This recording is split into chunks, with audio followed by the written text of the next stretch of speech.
Kan buat terowongan, dari Tulung Agung sampai Trenggalek, hanya Risma yang berani. Komisi Pemilihan Umum Provinsi Jawa Timur menggelar debat publik ketiga, pemilihan gubernur dan wakil gubernur Jawa Timur, di Grand City Convention and Exhibition Surabaya, Senin 18 November 2024. Pada debat ketiga atau debat pamungkas ini, mengusung tema akselerasi pembangunan infrastruktur, interkoneksitas kewilayahan dan peningkatan kualitas lingkungan hidup untuk mewujudkan Jawa Timur sebagai epicentrum ekonomi kawasan Timur Indonesia. Dari tema itu, dijabarkan dalam 8 subtema, yaitu infrastruktur transportasi dan telekomunikasi, infrastruktur permukiman, air minum bersih dan persampahan, infrastruktur ketenagalistrikan dan energi terbarukan, pemerataan konektivitas antar wilayah, perencanaan wilayah dan tata ruang terintegrasi, perubahan iklim, pertambangan dan komitmen ekologis, serta pengawasan dan penegakan hukum lingkungan hidup. Peserta debat publik adalah pasangan calon, peserta pemilihan gubernur dan wakil gubernur Jawa Timur, Pilkada 2024, yaitu pasangan calon gubernur dan wakil gubernur Jawa Timur nomor urut 1, pasangan Luluk Nur Hamidah dan Lukmanul Hakim. Pasangan calon gubernur dan wakil gubernur Jawa Timur nomor urut 2, pasangan Khofifah Indar Parawansa dan Emil Elestianto Dardak. Pasangan calon gubernur dan wakil gubernur Jawa Timur nomor urut 3, pasangan Tri Risma Harini dan Zahrul Ashar Asumta. Pada debat pamungkas ini, terdapat penyampaian program dari pasangan calon yang dianggap di luar nalar, yakni akan membuat terowongan dari Tulungagung ke Trenggalek, membuat jalan di bawah tanah berupa terowongan Tulungagung sampai Trenggalek. Luar biasa, ini program spektakuler. Dengan terowongan ini, Tulungagung ke Trenggalek yang biasanya ditempuh 2 jam, dapat ditempuh kurang dari 40 menit. Program ini tidak saja diungkapkan oleh Tri Risma Harini saat segmen penyampaian visi dan misi. Dalam segmen tanya jawab antar pasangan calon pun, ia tegaskan untuk membuat terowongan dari Tulungagung ke Trenggalek. Untuk lebih jelasnya, isi dari paparan pada segmen penyampaian visi dan misi, baik dari pasangan Tri Risma Harini dan Zahrul Ashar Asumta, pasangan Khofifah Indar Parawansa dan Emil Elestianto Dardak, maupun pasangan Luluk Nur Hamidah dan Lukmanul Hakim, dapat disimak berikut ini. Pasangan Tri Risma Harini dan Zahrul Ashar Asumta, pada debat publik pamungkas ini, mendapatkan giliran pertama dalam paparannya. Pada segmen penyampaian visi dan misi ini, pasangan Tri Risma Harini dan Zahrul Ashar Asumta, antara lain, memaparkan program mengatasi kesulitan air, masalah transportasi, akses internet dan kualitas udara. Saat nanti kami akan jadi gubernur dan wakil gubernur, maka tidak ada lagi warga di pegunungan yang nangis saat kemarau panjang. Saat air laut pasang, maka tidak ada lagi orang kesulitan di pinggir pantai karena tidak ada air tawar. Saat hujan datang, maka karena data saat ini terbukti bahwa saat ini kita akan mendekati krisis di mana 39,6% kita telah terjadi defisit air. Dan namun di satu sisi pada saat musim hujan maka kita surplus 61%. Karena itu yang kita lakukan adalah bagaimana kita merawat embung-embung yang ada, waduk-waduk yang ada, busem-busem yang ada di seluruh Jawa Timur. Dan menormalisasi, merevitalisasi sungai yang ada. Dan untuk menghindari terjadinya rob air laut, maka kita akan buat tanggul yang di atasnya bisa difungsikan untuk jalan. Dan itu pula kita akan membuat transportasi mulai Gresik sampai dengan Tuban untuk memecah arus manusia dan arus barang.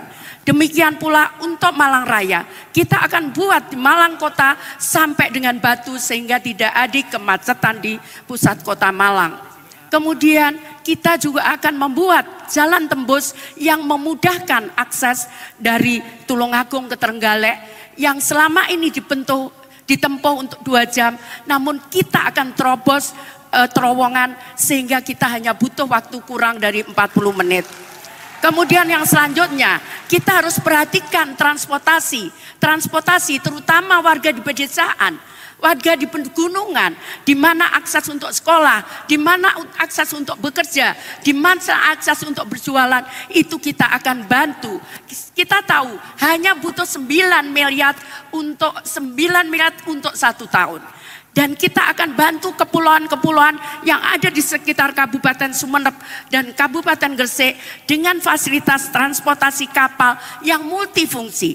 Bermanfaat untuk barang, bermanfaat untuk orang, dan bermanfaat untuk mobilitas, serta bermanfaat untuk rumah sakit. Demikian pula daerah-daerah blank spot, maka kita akan fasilitasi dengan fasilitas internet yang dihubungkan langsung dengan satelit, karena saat terjadi bencana maka itu tetap akan berfungsi normal.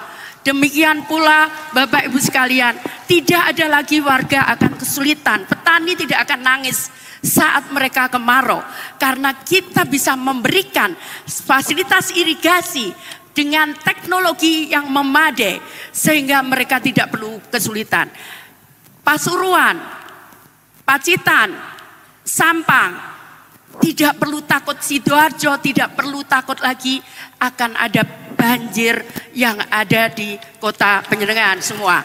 Karena kita akan fasilitasi dengan pintu-pintu air sehingga saat hujan kita pompa air itu keluar dan kemudian air laut tidak bisa masuk ke dalam sungai. Kemudian Bapak Ibu sekalian, ke depannya untuk jangka panjang, karena kita sudah kesulitan dan defisit air, maka jangka panjang kita akan menghijaukan seluruh kawasan pantai timur mulai dari pegunungan hingga sampai ke pantai-pantai di Jawa Timur.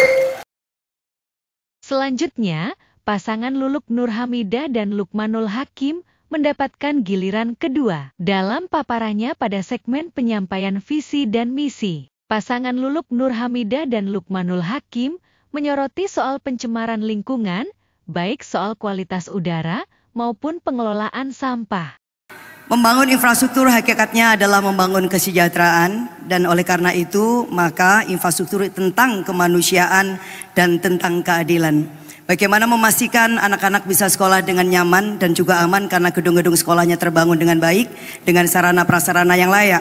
Bagaimana memastikan ibu-ibu tidak khawatir ketika melahirkan anaknya karena terselamatkan jiwanya, karena infrastruktur kesehatannya terbangun dengan baik.